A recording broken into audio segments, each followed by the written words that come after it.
Newsroom Live, sponsored by Momo Magic Cafe, beside Old Pawar Gas Godam, Jaisalmer House, Bara, Rewa. नमस्कार, India times में आपका स्वागत है और आपके साथ में आशुतोष तिवारी हाजिर हैं प्रदेश की 4 बड़ी खबरों के साथ। जो प्रदेश की 4 बड़ी खबरें रहती हैं उन खबरों के साथ आपके बीच आते हैं और आपको खबर के हर उन पहलुओं के बारे में बताते हैं जो आपको जानना बेहद जरूरी है।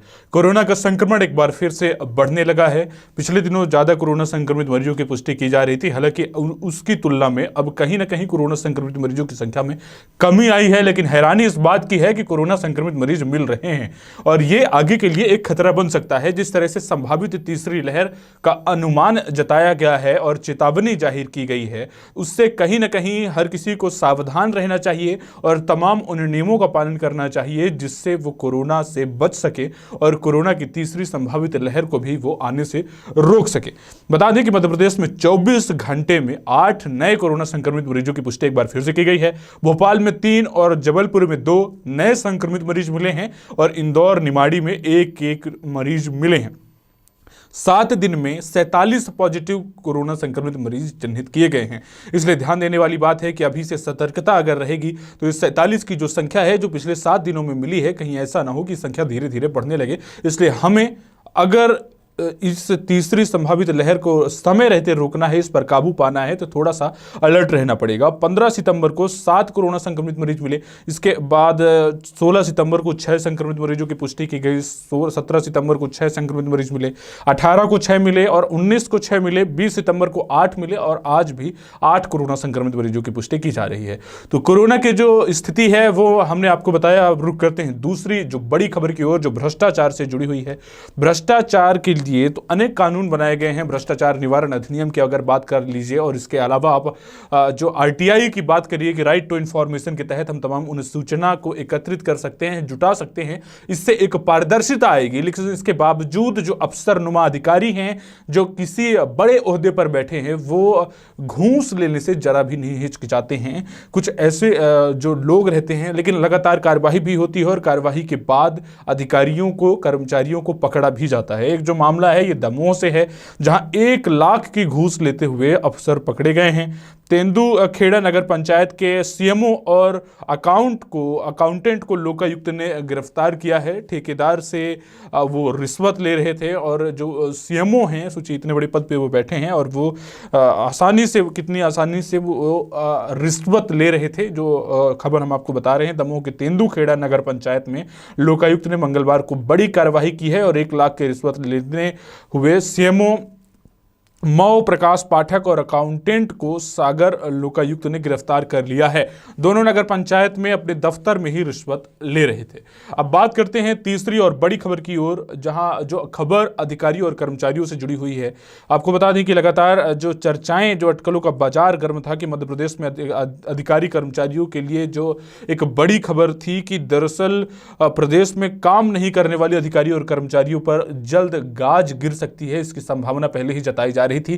कामों का समीक्षा किया जाएगा और काम की समीक्षा के आधार पर यह तय किया जाएगा कि किन अधिकारियों को रखना है, किन कर्मचारियों को वरीयता देनी है और किन पर कार्यवाही की जानी है। राज्य शासन ने इसके लिए बड़ी तैयारी कर ली है। राज्य शासन द्वारा अधिकारी कर्मचारियों को सेवा से बाहर करने का रास्ता दिखाने के लिए उनकी सेवाओं की समीक्षा की जा रही है। इसके लिए अधिकारी कर्मचारी के सेवा से भी जुड़ी सभी जानकारियां मांगी गई हैं। इसके संबंध में सामान्य प्रशासन विभाग ने आदेश जारी किए हैं। दरअसल सामान्य प्रशासन विभाग के आदेश के अनुसार प्रदेश के ऐसे कर्मचारी जिनकी आयु 50 वर्ष की हो गई है या उन्होंने 20 साल की अपनी सेवा की शर्त को पूरा कर लिया है, ऐसे अधिकारी कर्मचारी से रिपोर्ट मांगी गई है। माना जा रहा है कि इस प्रतिवेदन के आधार पर सरकार द्वारा अधिकारी कर्मचारी के सेवा के बारे में जानकारी ली जाएगी। अब बात करते हैं चौथी बड़ी और अहम खबर की। ये खबर सुनकर आप हैरान हो जाएंगे, आपकी रूह कांप जाएगी, क्योंकि ये खबर जो हैवानियत के उस मानसिकता को दिखाती है जिसके बारे में आप सोच नहीं सकते हैं। कितनी दरिंदगी दिखाई जाती है एक शख्स के द्वारा। जबलपुर से ये खबर है, जहां 10 साल से लकवाग्रस्त महिला के साथ रेप की घटना को अंजाम दिया जाता है। पत्नी को बचाने आए दिव्यांग पति को भी धक्का देकर आरोपी गिरा देता है और वो चीखता रहता है, लेकिन आरोपी नहीं मानता है और वो दुष्कर्म की वारदात को अंजाम देता है। पीड़िता कहती है कि मैं बोल भी नहीं सकती हूँ, रेप के बाद आंसू नहीं थम रहे हैं और पत्नी को छोड़कर काम पर नहीं जा पा रहा था दिव्यांग, और उसके सामने ये वारदात हुई।